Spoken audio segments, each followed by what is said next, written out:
Portia and Nerissa. In truth, Nerissa, my little body is weary of this great world. You would be, sweet madam, if your miseries were in the same abundance as your good fortunes are, and yet, for all I see, they are as sick that have too much as they that starve with nothing.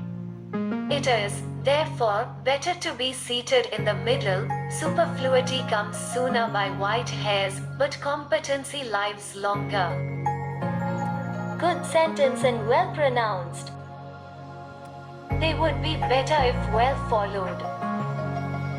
If to do were as easy as to know what were good to do, chapels would have been churches, and poor men's cottages princes' palaces. It is a good preacher who follows his own instructions.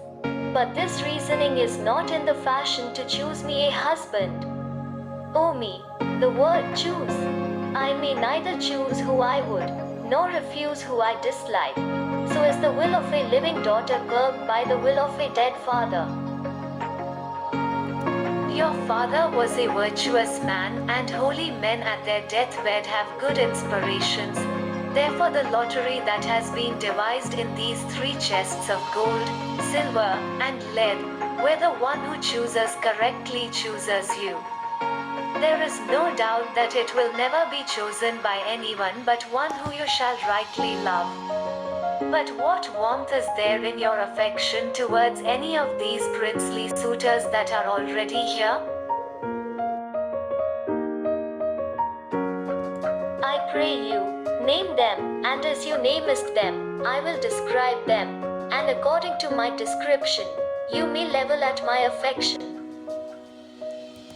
First there is the Neapolitan prince. Yes, he's a colt indeed, for he does nothing but talk of his horse, and he makes it a great point in his own favor that he can shoe his horse himself. Then there is the County Palatine. As one who would say, if you will not have me, you may choose anyone you like. He hears merry tales, and smiles not. I fear he will prove to be the weeping philosopher when he grows old, being so full of unmannerly sadness in his youth. I would rather be married to a death's head with a bone in his mouth than to either of these. God defend me from these 2. What do you think of the French Lord, Monsieur Le Bon? God made him, and, therefore, let him pass for a man. In truth, I know it is a sin to be a mocker, but why he has a horse that is better than the Neapolitans. He has a fiercer habit of frowning than County Palatine. He is every man in no man. He has everybody else's characteristics but no personality of his own. If a thrush sings, he immediately starts to dance about. He will fence with his own shadow. What do you have to say about Falconbridge, the young Baron of England?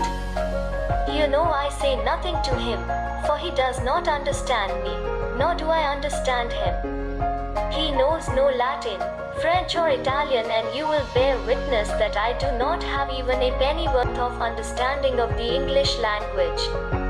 He certainly has the appearance of a handsome man, however he is so queerly dressed. I think he bought his tunic in Italy, his breeches in France, his bonnet in Germany, and his manners from everywhere. You need not fear, my lady, in having to accept any of these lords.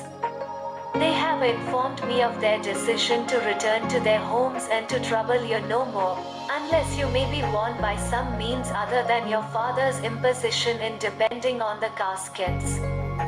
I shall probably have to die an old maid unless someone can win me over by choosing the right casket.